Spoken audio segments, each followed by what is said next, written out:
Welcome to the Secretary's Day webinar for 2016.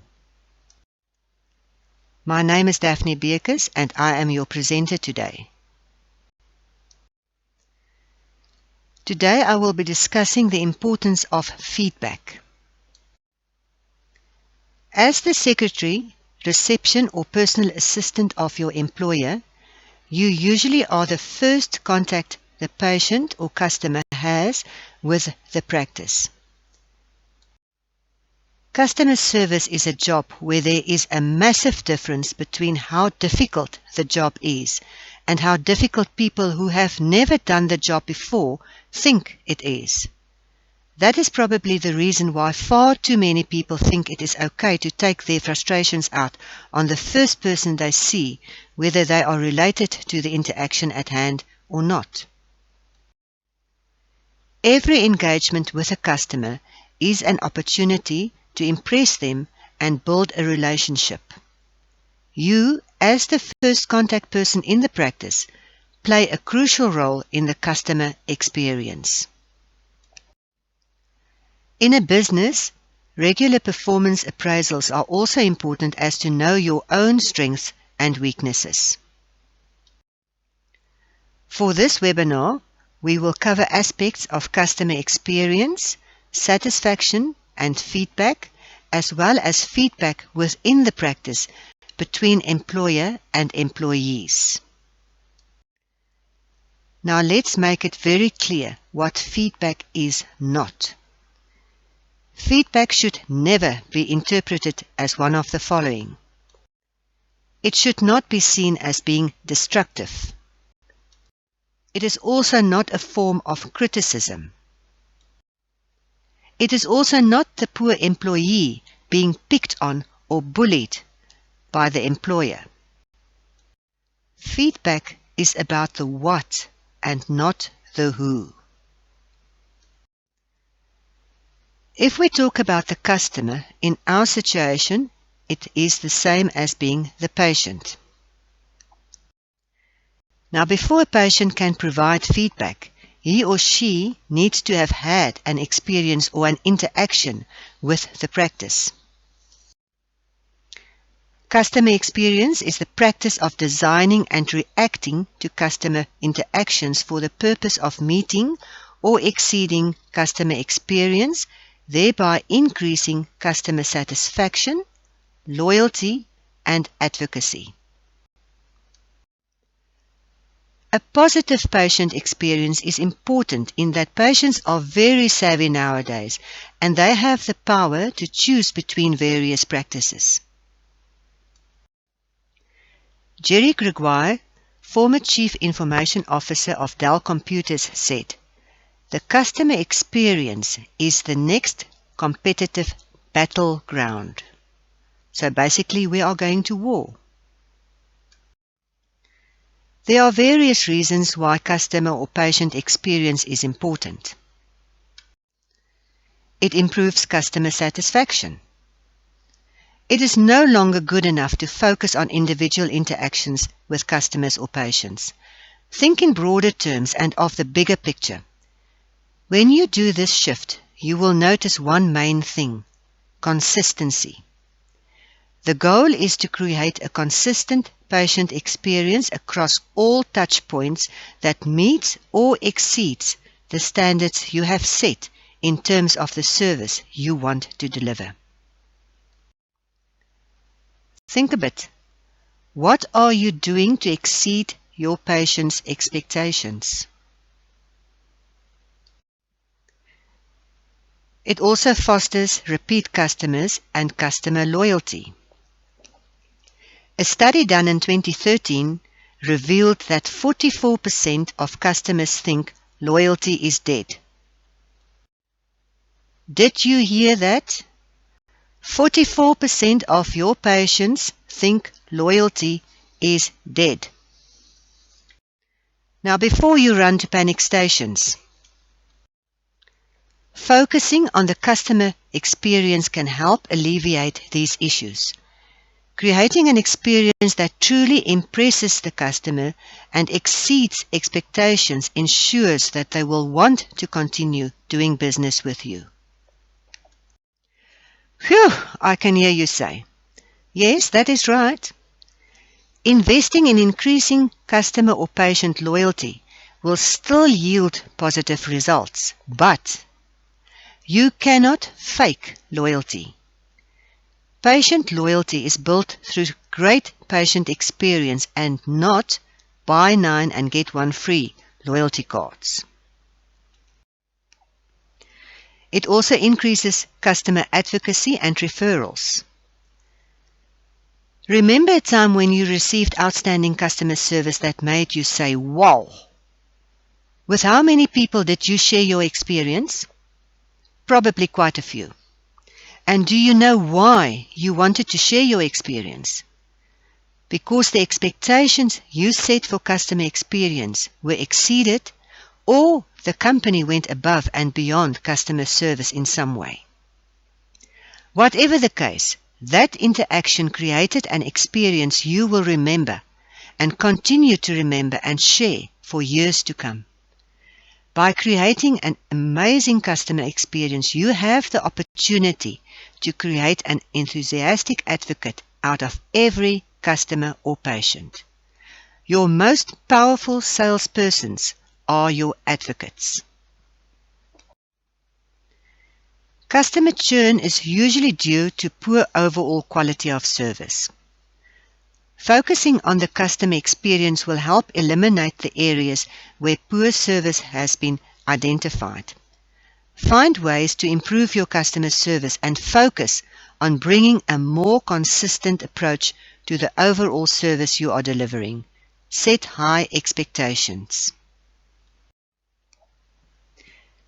The customer experience is your only source of sustainable competitive advantage. A company can differentiate itself from competitors in one of two ways: by providing superior customer experience or by offering lowest prices. The latter is not applicable in a physiotherapy practice. With all this pressure, how do you differentiate yourself? Statistics have shown that customers will spend more money with companies that provide good customer service. Customers still value good service. Research by a global computer and telecommunications company reveals that workplaces will receive an average of 140 emails each day by 2018. But it's not only emails we are being bombarded with. It is everything. In a world where we are touched by hundreds of brands each and every day, how does the customer experience help you build a stronger customer relationship? Simple. By offering a personalized experience tailored to the individual, you have a better chance of building rapport and increasing trust with your patients. Customer experience is no longer a fad. It is the norm. It is here to stay. Will you embrace customer experience or will you ignore it? The customer experience starts from the first contact with the practice: a telephone call to make an appointment, the telephone call itself, making an appointment, arriving and being greeted in the practice, the administrative part, the waiting period, leaving the rooms, and these are just a few to name it. The customer experience is not an expense that you should try to minimize. It is really an investment in your brand. The telephone is one of the best branding devices out there. If you wow them during this interaction, it is something they are going to remember. Now I have set your minds thinking about your patients. But how are you going to know if you are achieving your set goals? How will you know where you can improve? You can do this by getting feedback from your patients. But not so fast. First, you need to have a clear objective. Do not rush in. Make mistakes and then stop doing it because you do not see the benefits of it. Get the approach wrong, and you can impair customer satisfaction rather than improve it. Now, what is customer feedback? The definition says that customer feedback is information coming directly from customers about the satisfaction or dissatisfaction they feel with a product or a service. Customers' comments and complaints given to a company are an important resource for improving and addressing the needs and wants of the patient. The information is procured through written or oral surveys, online forms, emails, letters, or telephone calls from the customer to the company. So basically, customer or patient feedback is a marketing term that describes the process of obtaining a customer's opinion about a business, product, or a service. Yes, there are also wrong reasons for obtaining customer feedback. To benchmark customer satisfaction against other companies is a waste of time. It is also not because it's best practice. Just asking for feedback is never best practice. It is what you do in response that delivers the benefits. It's also not because we want to improve. Rather, rephrase it in a way that will motivate the customer to spend their time on actually giving you the feedback.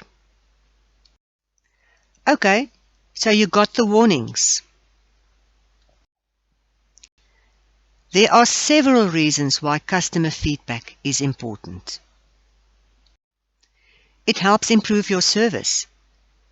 Listening to your customers is the only way to guarantee and confirm that the service you are providing is meeting their standards and expectations. It offers the best way to measure customer or patient satisfaction. Measuring satisfaction helps you determine whether your service meets or surpasses the customer or patient experience. It improves actionable insight to create a better customer experience. Improving customer experience should be the primary reason for gathering customer feedback. Customer feedback offers a direct line of communication with the customer so you can determine if they are happy with your service. A happy customer is a retained customer. By requesting customer feedback surveys regularly, you can ensure that you keep your finger on the pulse. By listening to your unhappy customers, you can use the feedback to ensure all the customers have a better experience. When we ask our customers or patients face-to-face how things are going, they will always say fine or okay, even if that is not the case. Now, why do they lie? Because they do not want to have an awkward conversation. But we know that despite our best intentions, even small niggles can build up over time. The best business decisions are based off data and not hunches or gut feels. Customer feedback is the holy grail of tangible data. You can gather real insight in how your customers really feel about the service you deliver. Listen to your customers. Your customers and patients are your livelihood. Advocates are the customers who usually give you the high scores. Word-of-mouth recommendations bring new customers in for free, and that helps to grow business. We don't want any customer to have any reason why they wouldn't recommend us wholeheartedly. We need to check that there is no frustrations. People trust friends and families much more than virtually any other source of information. Publishing the feedback from our customers and our responses to it is evidence that we are a great company. Create a feedback board. A good customer testimonial that is displayed in the right way can increase the trust in your company. In the case where a problem was identified, attach your response or action to this. This enables readers of this board to realize that you are indeed serious about the quality of your service delivery. This can also be adapted for websites. We need to make sure our customers are happy with us and not mad at us. Then our marketing will not fall on deaf ears. We don't ever want to be surprised that we've lost a customer or patient. So we need to find out about any issues immediately. Fix them straight away so the customer will be bowled over by our great service. It can cost nearly 7 times more to acquire a new patient than to keep an existing patient. Focus on integrity, which leads to trust and loyalty. Never take patient loyalty for granted. Having evidence of our excellent service will make us an obvious choice. This can also be applied by yourself as an employee during performance appraisals and/or for future job interviews. Our customers need to tell us how they feel about us before they tell their friends. If it is good, we can learn from it, celebrate and thank them. If it is not so good, rather fix it and keep them as a customer and make sure the problem does not happen again. We can only learn these things if we make it easy for them to tell us. By the time they tell their friends, we will have had the time to shine. Some of the best opportunities comes when the customer is happiest with us. Sometimes that is just after we have helped them solve a problem. We get a real boost when a customer gives us praise. It gives us confidence that we are on the right track, peace of mind, and every time it happens, someone feels like a hero. It is also a form of education. When we get verbatim comments from our customers, there is nowhere to hide. All the training courses in the world are no substitute for lessons learned through personal experience. Sometimes it can feel a bit raw, but providing we learn from it and put things right, we will never make that same mistake again. Customer feedback is important to businesses. It lets you know what your customers think about your services and provides a basis for taking action to improve any weaknesses in the business that affect customer satisfaction. But we need a strategy. A customer feedback strategy has 2 main elements: gathering the information and taking action based on this information. Develop a strategy that shows customers you welcome their feedback. Provide a feedback mechanism that is easy to use, such as a simple form on the website or a card that customers can complete. Be consistent. Do not choose which customers to ask for feedback. Implement a strategy requesting that each patient completes the feedback form at his first or second or last, or whichever is applicable to your practice. Then respond to the feedback by acknowledging genuine problems and thanking the customer for bringing the problem under your attention. Responding to feedback shows that you respect the customer's opinion. It also provides an opportunity to open dialogue with the customer and build a positive relationship. Analyze the feedback to identify recurring problems with your services. If a large number of customers complain, for example, waiting for a telephone call to be answered, review your performance and remedy the problem. you might need to motivate for more staff. Let the customer know that you have taken action as a direct result of their feedback and ask them for comments on the revised level of service. Oh dear. You have just received the worst customer feedback ever.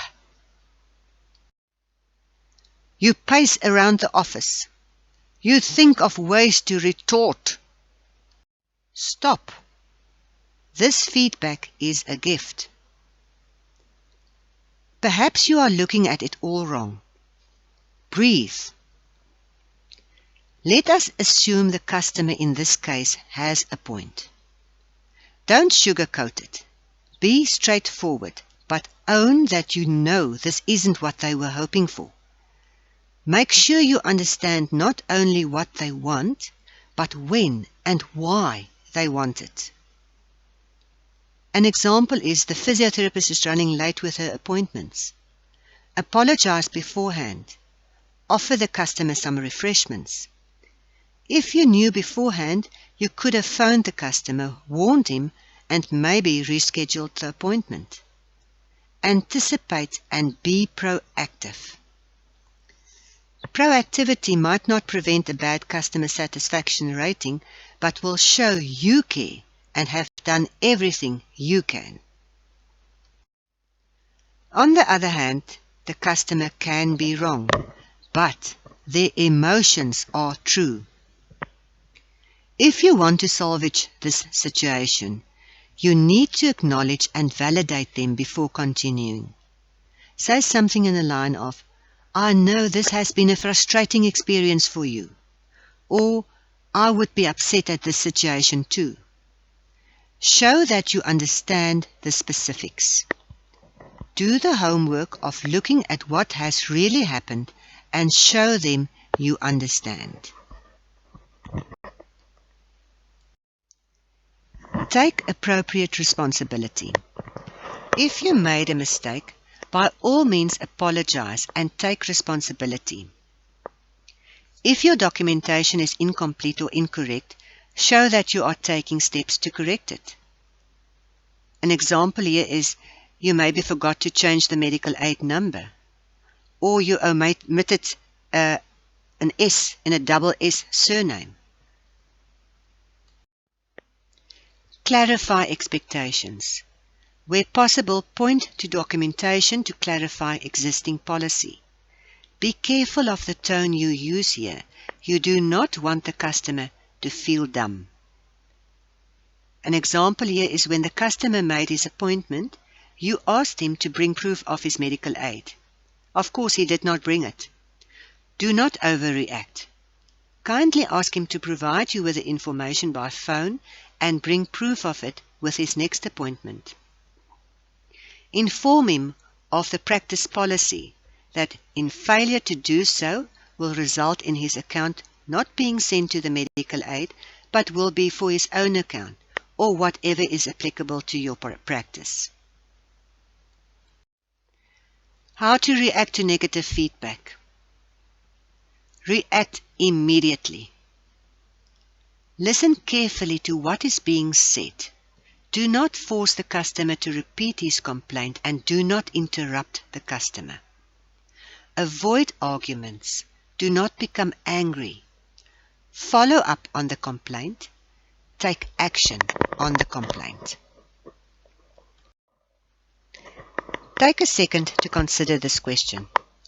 How much do you actually know about your patients? Most businesses nowadays know the value of customer feedback. The voice of the customer is the buzzword going around from ear to ear. Hearing a customer out is only one part of the equation.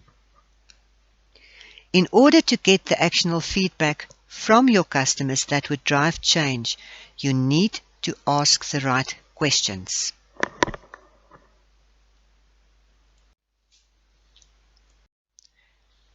Customer feedback forms are the single best way to improve customer satisfaction. Instead of guessing what is required, you get to know. asking the right questions can be a difficult balancing act. You want your customers to think about the answers, but you don't want them to be tired or frustrated with your feedback survey. The solution for this dilemma is to create specific questions with a clear objective. Make the feedback process customer friendly. Make it fast and easy. Clearly state that you welcome honest feedback. This helps because people can feel that they are helping you, which often they are pleased to do. Reassure that you have made the process easy for them and that it will only take a few seconds, and make sure that this is true. You can use faces, a temperature scale, or a numeric scale. Use language that everyone defines and interprets the same way. Keep things simple. Only measure what you need to. Everything a customer does before and during a survey impacts on the response. Surveys are typically delivered on the spot, in person, or via a pop-up screen. Use email for follow-ups and to inquire about an overall experience. Show your appreciation. Thanks for taking the time to provide me with your feedback. I have included a simple feedback form to show you. The first 5 questions relate to the patient experience with regards to reception and administration. Ease of scheduling an appointment, quality of service received from the receptionist, quality of information received over the phone prior to the appointment, and I've used a simple tick box: poor, fair, good, very good, excellent. Question 4, our promptness and concern for your time. And question 5, your experience in the waiting room. Question 6 is about marketing. How did you hear about us? Word of mouth, referral, yellow pages, Physio Finder, or a website. Question 7 is about future referrals. Now, if someone would go out of his way to recommend you, you can assume that they were pretty happy with the services you were delivering. It is always a good idea to provide the patient with an opportunity to add something should they want to. Some patients also prefer to discuss possible issues with the practice owner and should be given that opportunity. Now you have received the feedback and you have to measure it. I make use of an Excel spreadsheet. This slide shows that the majority of the patients felt that the service received was very good, but there is room for improvement, as the ultimate aim would be that the excellent block has the majority. The marketing question shows that word of mouth works very well in this practice.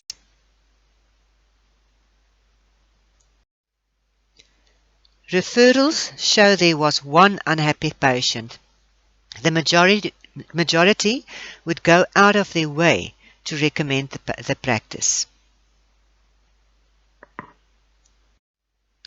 It is very important that you review your feedback forms regularly. What delighted customers in the past is now the expected. What is expected today will not meet the minimum customer expectations in the future. Think of the first time you found a chocolate on the pillow when you checked into a hotel. You were so impressed. And now? You expect it every time.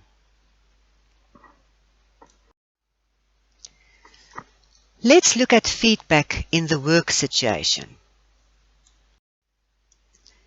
An important part of an employer's job is to deliver feedback to employees. Feedback helps to improve performance, ensure standards are met, and communicate important business objectives.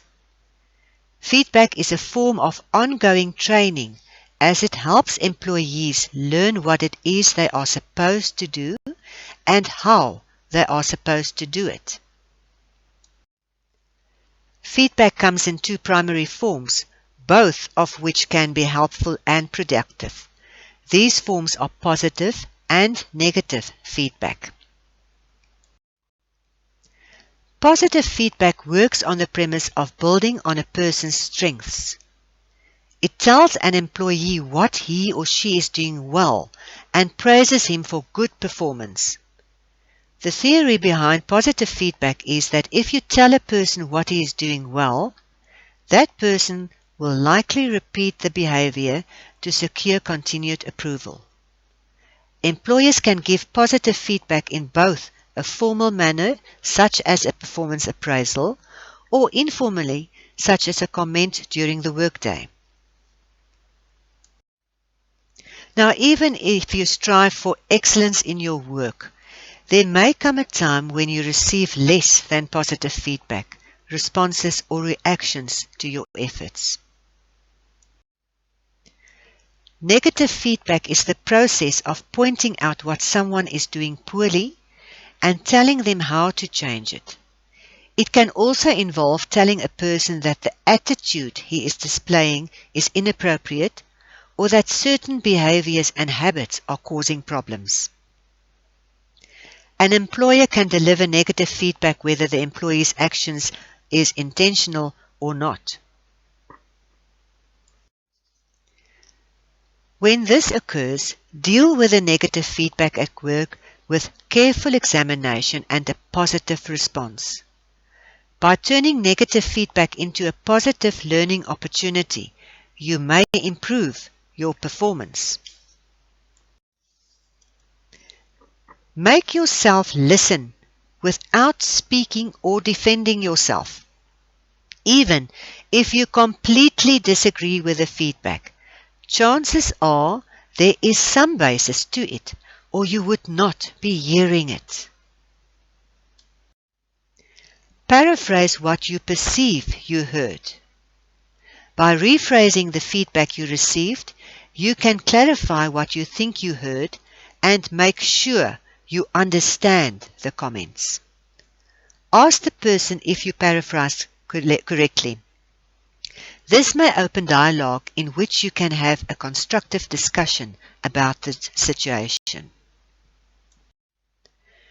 Restrain yourself from reacting to negative feedback. If you react, you will not be in a position of learning and improving. Thank the person for sharing his thoughts and opinions with you. Tell the person you want to use the feedback to improve and you plan to spend time thinking about how you can make adjustments.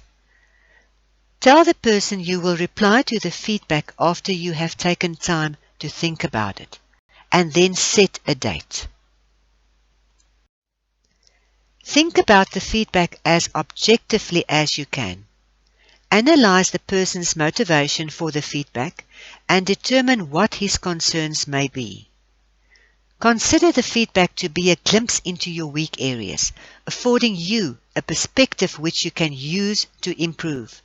Instead of immediately discarding the feedback, use it as a tool to sharpen and correct any weak spots. Ask for input from other people you trust. Whether an advisor, a mentor, supervisor, or a colleague. Share the negative feedback you received and ask for objective opinions. Ask the person if he thinks the feedback has legitimacy. Listen carefully to the comments and thoughts you receive. Reply to the feedback after taking time to think and analyze. Share your thoughts about the feedback, specifically noting the points in which you agree or disagree. Give reasons for your agreement or disagreement, but keep the conversation constructive.